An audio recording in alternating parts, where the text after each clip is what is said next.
Assalamualaikum warahmatullahi wabarakatuh.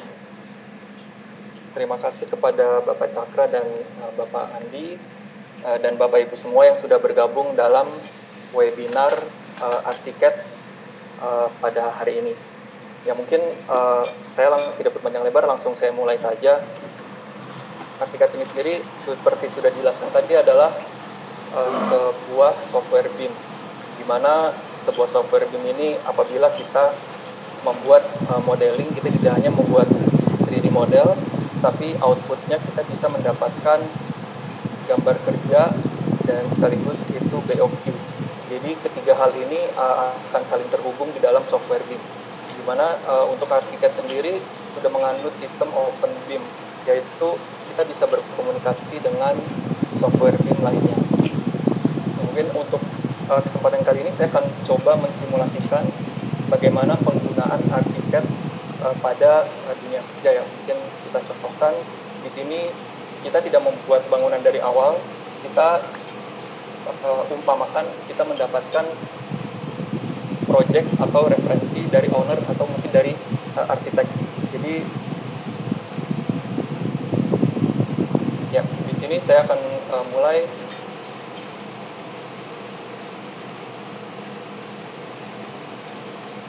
Saya akan mulai dengan mengimport gambar reference dari luar. Saya akan coba memasukkan gambar PDF. Di sini untuk Arsiket sendiri kita bisa memasukkan tidak hanya PDF ya, kita juga bisa memasukkan file CAD dengan format DWG.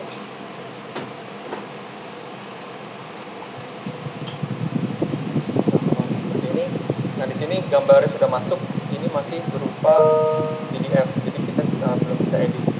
Di sini saya akan explode.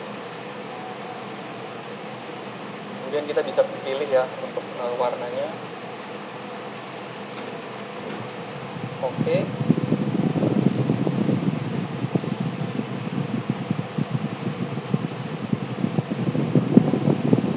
Jadi di sini Arsiket sedang memproses exploding gambar dari PDF menjadi elemen garis. Nah, di sini sudah selesai. Seperti yang kita pilih tadi warnanya merah. Kemudian di sini kita akan coba untuk cocokkan apakah dimensinya sudah benar. Nah, di sini kebetulan gambarnya sudah benar ya. Jadi di sini 7 meter sudah benar 7 meter. Apabila nanti ke depannya Bapak Ibu mendapatkan gambar referensi yang mungkin skalanya masih salah, itu kita bisa resize. Nah, di sini karena di sini kita sudah memiliki gambar vektor atau gambar elemen garis, kita bisa menghapus.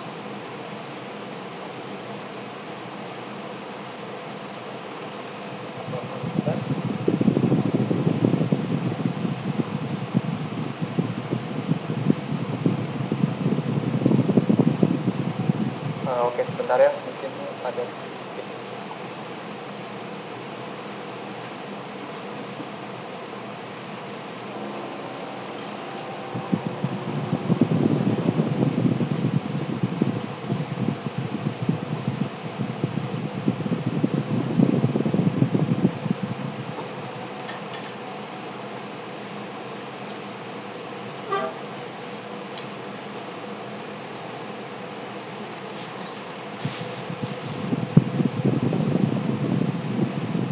Oke, Bapak Ibu sekalian, sebentar ada sedikit yang akan kita urus di bagian partisipan untuk memperlancar kegiatan kita.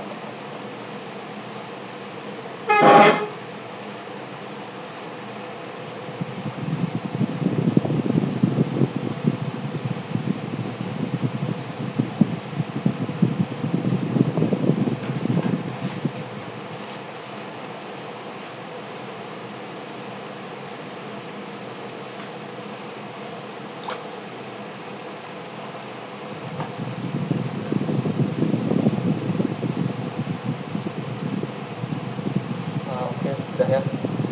Baiklah, saya lanjutkan. Di sini karena kita sudah memiliki elemen garis, kita bisa menghapus sebagian yang tidak kita butuhkan.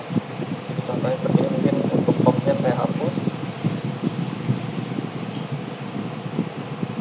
Nah, kemudian apabila kita mendapatkan gambar referensi dari software lain atau dari luar, kita harus memastikan kalau garis referensi ini berada di titik 0. Jadi sekarang ini akan saya pindahkan.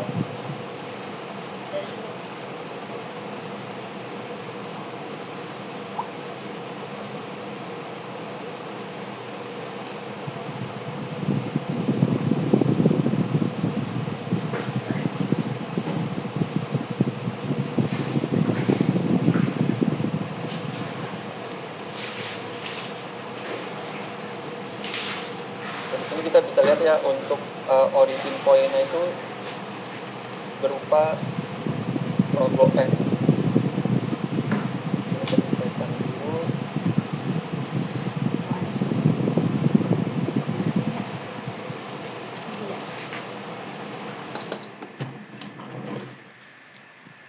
Ya.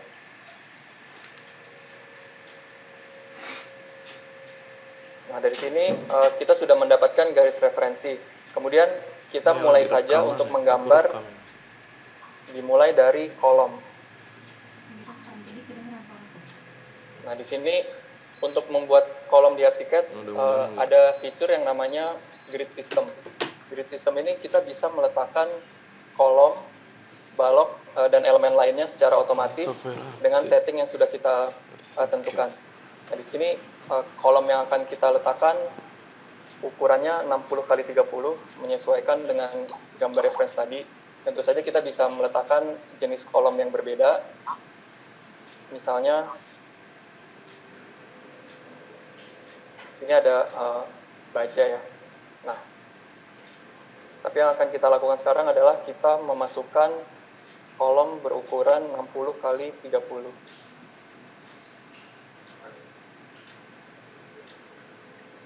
Kemudian oke. Nah, di sini kita lihat ya, ada namanya grid position.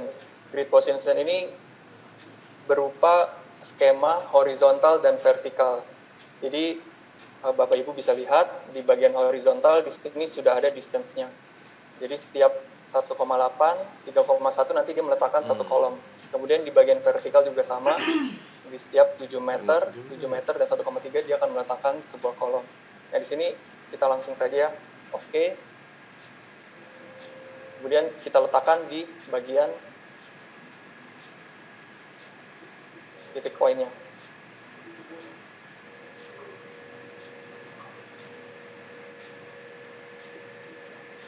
Ya, nah di sini kolom kita sudah masuk. Kemudian kita bisa cocokkan dengan gambar yang tadi sudah kita jadikan reference. Oke, nah kurang lebih seperti ini. Kemudian di Archicad sendiri kita bisa melakukan superimpose. Jadi ada fitur yang namanya slider. Di sini Bapak Ibu bisa lihat kolom yang tadi sudah kita gambar dengan gambar yang menjadi referensi bisa kita perlihatkan atau hide seperti ini. Nah, fitur ini sangat membantu ya apabila nanti kedepannya Bapak Ibu memiliki banyak gambar yang harus dicocokkan. Misalnya Bapak Ibu mendapatkan gambar struktur dan gambar MIP dari konsultan lain, kita letakkan, pastikan di titik 0, origin point, kemudian kita bisa cek apakah kolom ini sudah benar. Oke. Ya sebelumnya tolong untuk yang baru gabung bisa mute ya, karena 900 orang agar tidak mengganggu partisipan yang lain. Oke, nah kemudian di sini kita bisa lihat ada beberapa kolom yang tidak pada tempat semestinya. Di sini harus kita hapus dulu.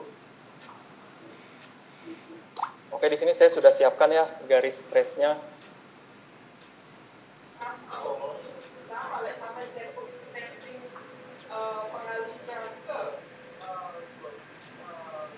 Ya, nah di sini sudah kita lihat ada beberapa kolom yang sebenarnya kita tidak perlu.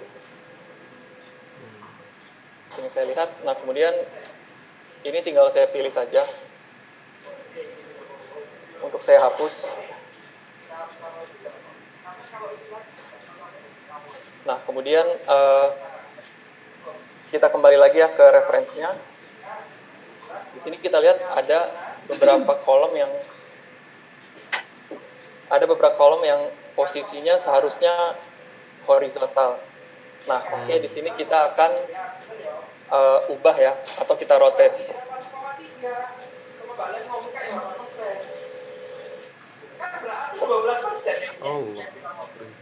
Oke, sebentar ya, mungkin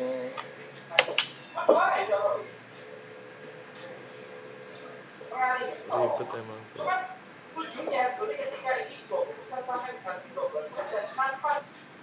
Anung, tolong di mute Pak Anung, Anin kita.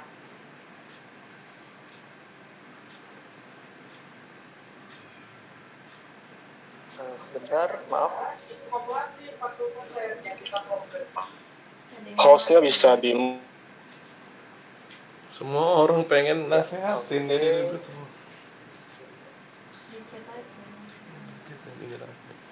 Saya lanjutkan. Jadi ketiga kolom yang ada di sebelah kiri ini akan kita rotate agar menyesuaikan dengan reference line-nya. Nah, di sini kita pilih ya kolom-kolom yang tadi, kemudian kita buka settingnya. Di sini tinggal kita rubah saja di bagian axis rotation 90 derajat. Kemudian kita cek lagi.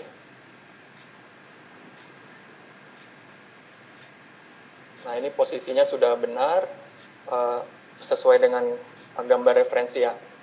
Kemudian kalau kita lihat di 3D kolomnya, ini keseluruhan kolom kita. Nah, setelah bagian kolom selesai, saya akan lanjutkan untuk menggambar dinding. Nah, untuk dinding sendiri, di sini di dalam ArchiCAD sudah ada template-nya atau library-nya, yang tentu saja kita bisa tambahkan sendiri ya. Nah, di sini sudah saya siapkan dinding yang sesuai dengan gambar kita. Ini kita tinggal gambar saja. Oke, ini untuk yang tebalnya 30 cm. Kemudian di sini kita lihat ada yang dindingnya lebih tipis. Kemudian kita bisa pilih juga cara penggambaran yang continue ya. Di sini saya tinggal klik.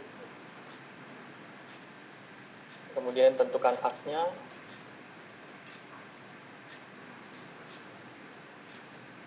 Ya, kita tinggal langsung gambar saja mengikuti garis reference yang sudah ada.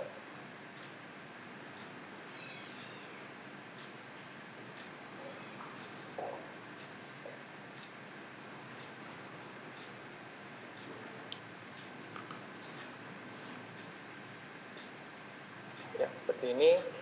Ini saya tambahkan lagi di bagian kamar mandi ya. Kita juga bisa dengan mudah merubah garis as dari dinding kita yang kita gambar. Kemudian kalau di ArchiCAD kita tidak usah khawatir untuk membuat dinding yang overlap seperti ini. Karena di ArchiCAD ada yang namanya intersection priority, di mana secara otomatis elemen yang sama itu akan menyatu. Jadi kalau Bapak Ibu lihat ya di sini, untuk pertemuan dari elemen yang sama, dia otomatis menjadi satu. Nah, di sini kita sudah membuat dua jenis dinding. Yang pertama, dinding ukuran 30 cm dan 10 cm. Kita bisa langsung melihat BOQ-nya. Di sini bisa dilihat ya, untuk tadi saya menggambar di lantai 3, kemudian ketinggian dindingnya 3,1 meter. Di sini ada ketebalannya juga, material, BOQ, volume, dan lain-lain. Nah, kemudian kita di sini sudah mendapatkan BOQ. Untuk BOQ ini sendiri tidak hanya terbatas oleh apa yang ada di sini. Kita juga bisa mendapatkan jumlah detail dari batu bata yang dibutuhkan. Jadi semua yang muncul di bagian BOQ ini tergantung dari rules atau aturan yang kita buat. Nah, di sini sudah disiapkan ya, misalnya ada jenis bata standar, ukurannya sudah tertera.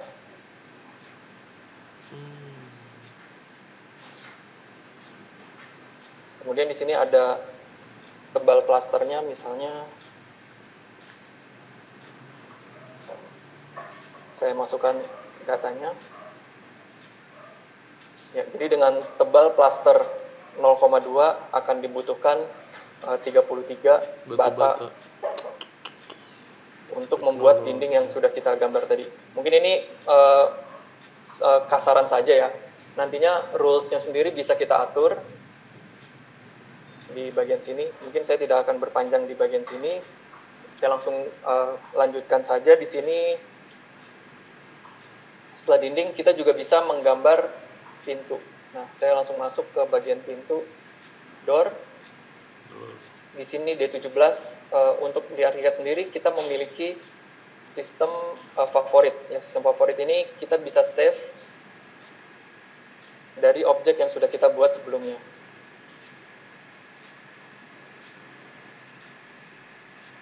Ya, di sini Bapak Ibu lihat gambarnya atau pintunya belum sesuai ya ukurannya. Ini bisa kita besarkan seperti ini. Kemudian kita lihat di bagian 3D-nya.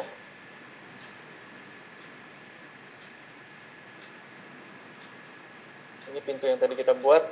Kita bisa masuk juga ke dalam setting pintunya. Di sini Bapak Ibu bisa menentukan teknologi. tipe bukaan atau daun pintu, misalnya ini. Kemudian bisa kita ganti juga tipe handle-nya. Jadi dari ArchiCAD-nya sendiri sudah memiliki cukup banyak library. Oke. Kemudian karena kita di sini sudah membuat pintu, kita bisa lihat BOQ dari pintu yang sudah kita buat. Jadi ini otomatis tadi door code, kemudian ukuran. Di sini kita juga bisa menentukan material dari pintu yang sudah kita buat. Karena ArchiCAD ini adalah sebuah software yang berbasis BIM, maka kita harus bisa mendapatkan informasi. Nah, informasi ini sendiri tidak terbatas, jadi bisa kita custom. Contohnya di sini materialnya, kemudian ukurannya, setelah itu kuantitinya. Oke, langsung saja kita kembali lagi. Nah, di sini kita sudah membuat dinding dan pintu. Berikutnya saya akan tambahkan lantai atau slab. Kita langsung saja masuk ke bagian slab. Di sini sudah ada favoritnya juga ya.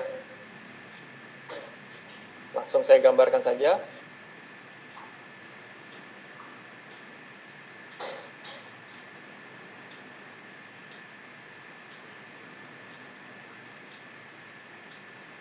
Kemudian ada bagian yang kita tidak perlu, bisa kita potong.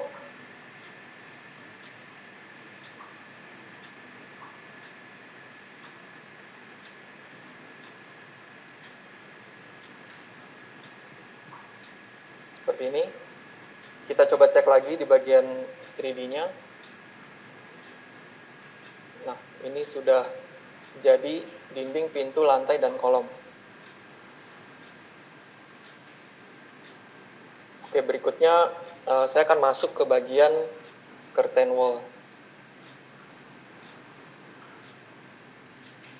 Ya, nah di sini kita sudah sediakan ya bagian yang kosong atau bagian yang belum terisi. Di sini akan saya gambarkan curtain wall.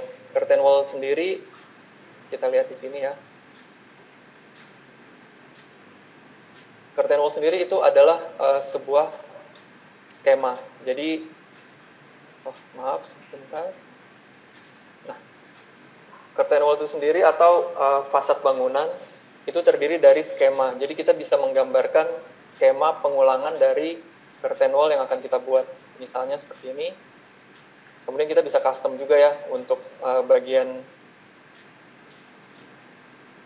frame-nya. Kurang lebih seperti ini. Nah, ini mungkin untuk saya perlihatkan saja. Saya akan membuat curtain wall dengan skema yang standar ya. Yang kotak di sini.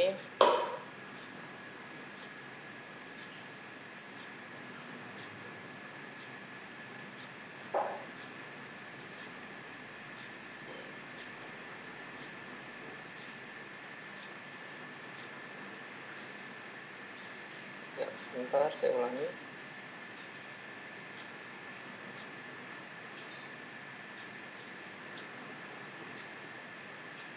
Kemudian kita gambarkan juga di sebelah sini. Udah.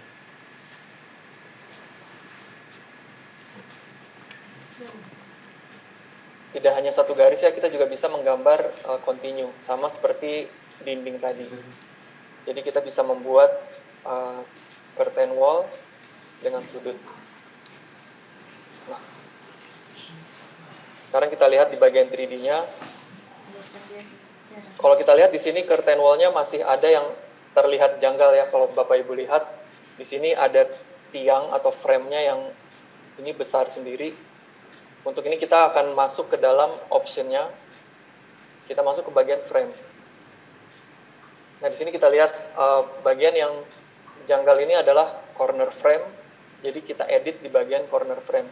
Di sini saya akan pilih tipenya ya. Di sini ada beberapa tipe. Saya pilih yang diagonal frame. Kemudian ukurannya akan saya perkecil untuk menyesuaikan. Apapun yang kita edit di sini akan terlihat di bagian diagramnya. Di sini kita akan oke ya. Nah, ini sudah terlihat baik. Kemudian untuk curtain wall ini sendiri, kita bisa ubah skemanya sebelum dan sesudah kita menggambar. Jadi kalau misalnya kita masuk di bagian skema, di sini sudah ada beberapa tipe yang sudah disiapkan. Contohnya yang ini mungkin akan saya coba perlihatkan.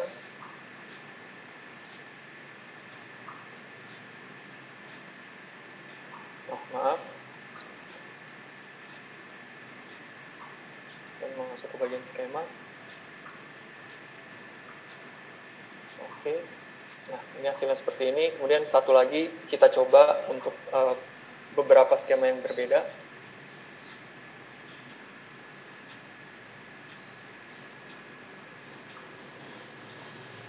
Ya.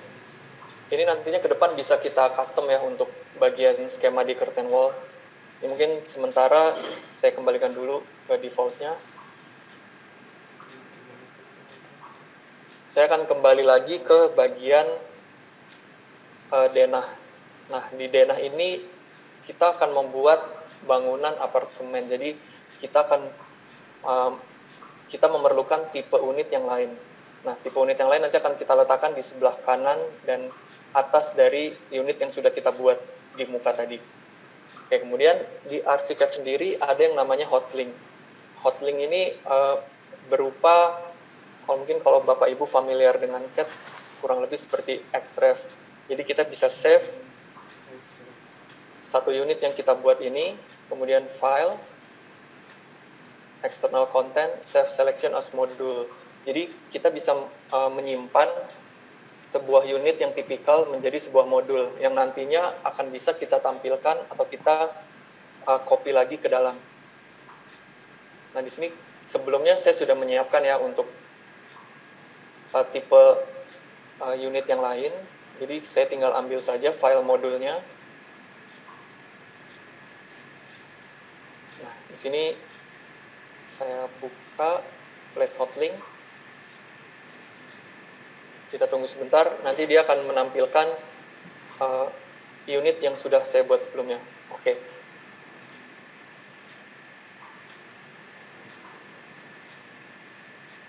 Oke, nah karena gambar ini adalah berupa hotlink, kita tidak bisa edit. Jadi yang bisa kita lakukan hanya copy dan copy mirror ya.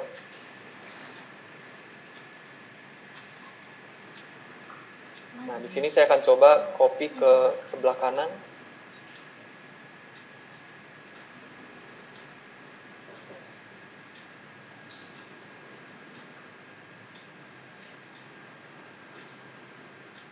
Kurang lebih seperti ini.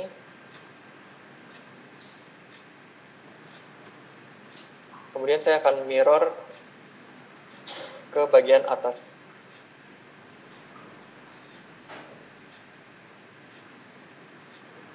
Oke, apartemennya sudah mulai terlihat ya bentuknya. Nah, kemudian saya akan sama ya, saya akan copy yang bagian unit yang sudah kita buat di awal. Di sini saya seleksi dulu untuk elemen-elemennya, curtain wall, slab, dan dinding ya, yang tadi kita buat. Oke, kemudian ini akan kita mirror ke atas.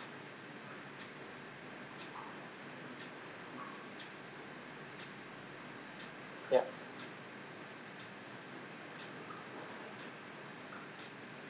Nah, kemudian kita lihat ya nanti hasilnya seperti apa. Ini kebetulan sudah saya persiapkan juga untuk mempersingkat waktu.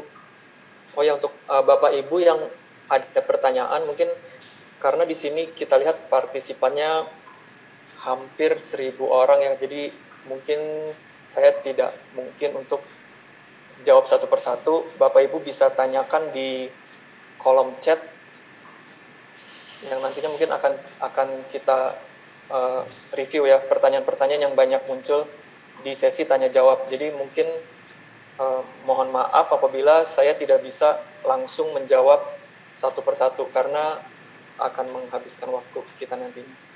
Ya, terima kasih atas partisipasinya. Ya, kita lanjutkan.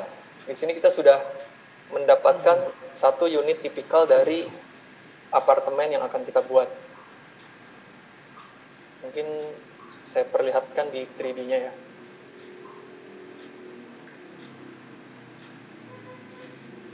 Oke, kurang lebih seperti ini. Berikutnya saya akan masuk ke bagian tangga.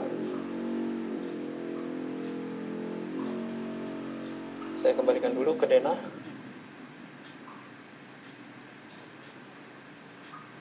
Nah, di sini kita sudah lihat ya, ada bagian yang masih kosong, yang di sini akan kita letakkan tangga. Bagaimana cara meletakkannya? Kita tinggal klik di bagian tools, stair ya, bagian tangga. Di sini saya akan gambarkan. Caranya juga cukup mudah. Kita tinggal klik saja di setiap titiknya. Oke. Kemudian untuk tangga ini sendiri akan saya perlihatkan sedikit settingnya. Ya, nah di sini kita sudah lihat ya ada setting tangga. Kita bisa tentukan lebar tangga, jumlah step, dan kemudian ukuran up tread dan off tread-nya. Nah di sini, kemudian di bawah sini juga kita bisa menentukan rules. Minimal, misalnya ya ketinggian stepnya minimal 15 cm atau maksimal 20 cm. Jadi nantinya dia akan masuk ke antara ketinggian ini. Oke, mungkin ini saya tidak berpanjang lebar. Oke. Nah, di sini untuk tangga ini sendiri bisa kita edit. Kalau biasanya Bapak Ibu lihat, misalnya ini sebuah tangga darurat, kita tidak boleh meletakkan satu step di bagian bordes. Nah, ini saya akan coba hilangkan ya. Kita pilih dulu. Jadi di bagian bordesnya kita ubah menjadi landing. Oke, nah ini sudah ideal untuk sebuah tangga darurat. Kemudian kita lihat di bagian 3D apakah sudah benar. Nah, ini sudah cukup ideal untuk tangganya. Setelah ini kita bisa langsung copy untuk lantai-lantai yang ada di bawahnya. Ini langsung saya copy saja. Di ArchiCAD sendiri ada yang namanya multiply ya. Mungkin kalau Bapak Ibu familiar dengan CAD itu array. Nah, di sini kita bisa pakai fitur ini, elevate. Oke. Kita tentukan dulu ketinggiannya.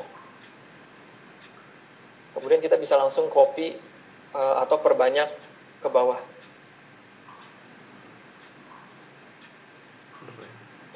Ya, kurang lebih seperti ini. Kemudian kita coba lihat ya. Show stair, oke. Di sini sudah selesai untuk bagian tangga. Dan kurang lebih untuk modeling sendiri itu kita sudah selesai. Nah, selanjutnya kita bisa copy setiap elemen yang ada di lantai 3 ini, kita copy ke atas atau ke lantai-lantai di atasnya. Untuk prosesnya sendiri sudah saya kerjakan ya. Jadi di sini Bapak Ibu bisa lihat hasil dari modeling yang sudah kita buat. Jadi bisa ditunggu sebentar. Ya, nah ini bangunannya kurang lebih. Tadi kita mulai dari lantai 3 dan kemudian kita copy ke atas, ke lantai-lantai berikutnya. Oke, saya kembali lagi. Untuk di ArchiCAD sendiri, setelah kita sudah selesai melakukan modeling, kita bisa melakukan documentation. Untuk documentation ini sendiri, kita bisa memberikan label, ukuran, teks, nama ruangan, dan sebagainya yang kita lakukan secara 2 dimensi. Nah, di sini saya sudah siapkan bagian denahnya ya. Bagian denah ini akan kita lengkapi dengan beberapa label. Nah, di sini masih menunggu. Kemudian karena kita sudah tidak perlu referensinya, kita bisa matikan. Cara mematikannya di sini. Ya, sudah dimatikan. Kemudian saya akan masuk ke tools dokumen. Nah, dokumen ini sendiri Bapak Ibu bisa lihat di sini ada dimension, level dimension, text, label, dan lain sebagainya. Ini adalah tools untuk melengkapi gambar yang sudah kita buat atau modeling yang sudah kita buat. Saya akan contohkan untuk memberi label pada gambar yang sudah kita buat. Di sini mungkin saya akan berikan di ruangan ini. Oke, nah ini saya berikan 2 label, kemudian kita bisa berikan juga teks, misalnya nama ruangan.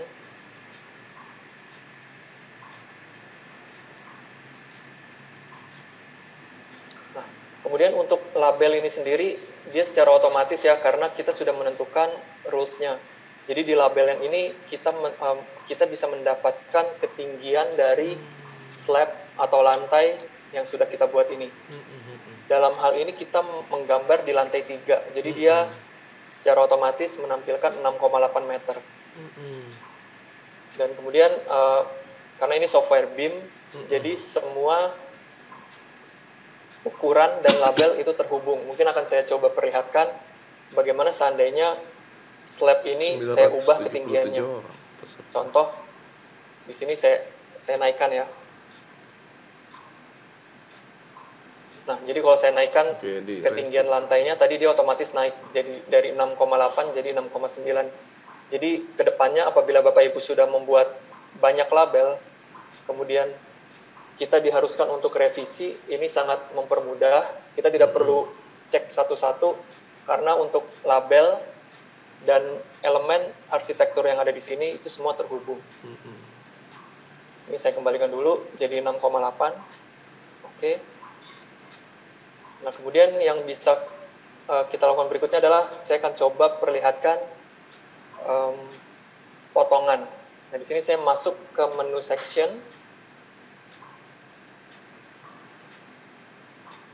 Kita akan coba buat potongan. Biasanya potongan itu kita potong di bagian tangga ya Bapak Ibu ya. Ya, seperti ini. Nah, kemudian kita akan lihat hasilnya.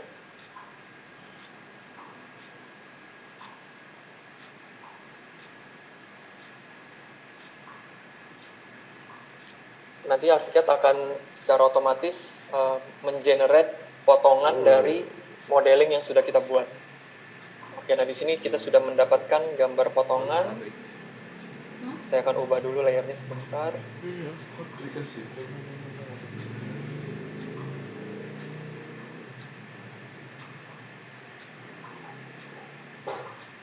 Ya, nah untuk gambar potongan ini sendiri bisa kita lengkapi ya, sama seperti gambar denah tadi, kita bisa lengkapi dengan ukuran, dimensi. Di sini akan saya berikan dimensi ketinggian P lantai. Caranya sama, kita tinggal klik saja. Tentu saja untuk pemberian dimensi, label, dan lain-lain sebagainya, itu sudah kita tentukan lebih dahulu rules-nya. Jadi, kedepannya kita tinggal ambil. Nah, ini sudah ada gambar potongannya. Kemudian kita sudah membuat denah, sudah membuat potongan, dan sudah membuat otomatis ya. sudah memiliki gambar 3D. Berikutnya kita harus membuat gambar-gambar tadi, atau maksud saya kita harus bisa mendapatkan output dari gambar-gambar tadi. Outputnya berupa apa? Nah, kita bisa save sebagai PDF. Tapi sebelumnya kita akan masukkan dulu ke layout. Di sini kebetulan layoutnya juga sudah disiapkan ya untuk mempersingkat waktu. Untuk layout itu sendiri kita bisa menyiapkan crop gambar. Di sini Bapak Ibu bisa lihat sudah ada crop gambarnya. Crop gambar ini nantinya bisa Bapak Ibu sesuaikan sesuai standar gambar atau perusahaan Bapak Ibu sekalian. Nah, di sini kita bisa membuat beberapa tipe crop gambar. Crop gambar itu sendiri bisa kita tentukan berdasarkan ukuran kertas. Jadi di sini kalau Bapak Ibu lihat ada bagian master ya. Bagian master ini adalah bagian template atau master dari sebuah crop gambar. Nanti kedepannya Bapak Ibu tinggal tarik ke atas, kita buat yang baru, kemudian masukkan gambar ke dalam crop-nya. Nah, di sini sudah ada gambar denah, kemudian mungkin saya perlihatkan gambar potongannya.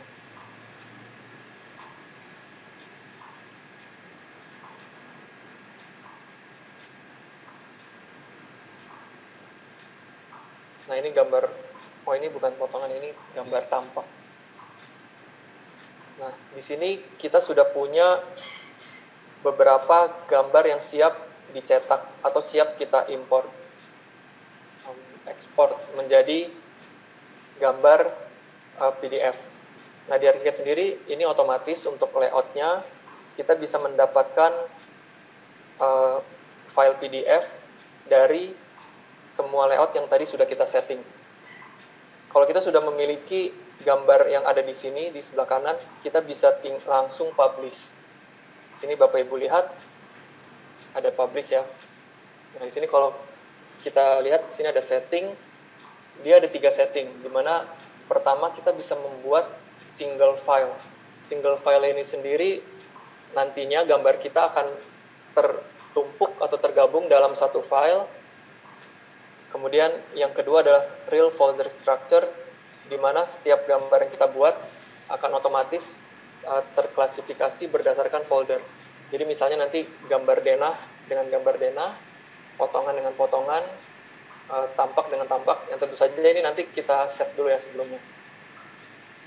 Kemudian ada juga create flat file structure, ini sama, jadi satu gambar, satu file, tapi dia akan langsung tergabung dalam satu folder.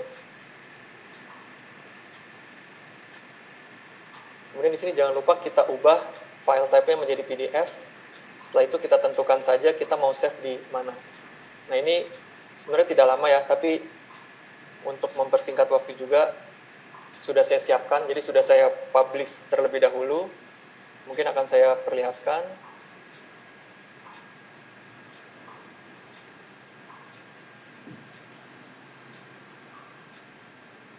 Nah, di sini PDF ya.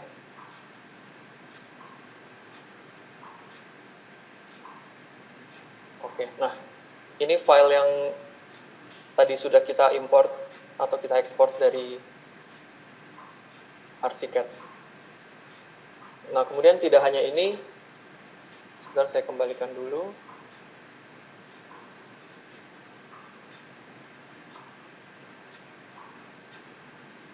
Ya, tidak hanya itu ya, tadi kita sudah memiliki gambar BOQ juga. Contohnya misalnya yang wall.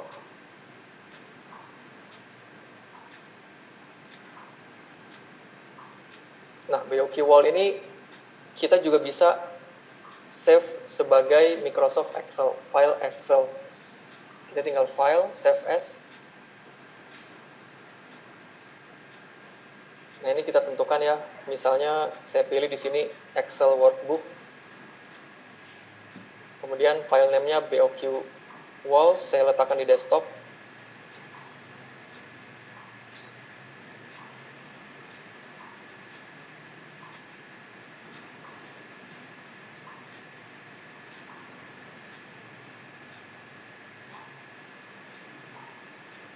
Oke. sebentar. Jadi kalau kita buka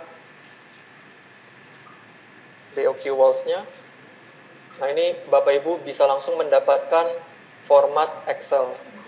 Ini sangat membantu sekali untuk editing ya. Misalnya Bapak Ibu selesai menggambar, kemudian memerlukan output berupa hitungan atau BOQ, ini bisa langsung diekspor, kemudian masuk ke bagian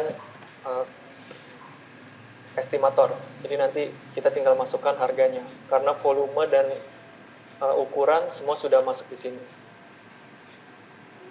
Nah, kemudian saya kembali lagi ke ArchiCAD-nya ya.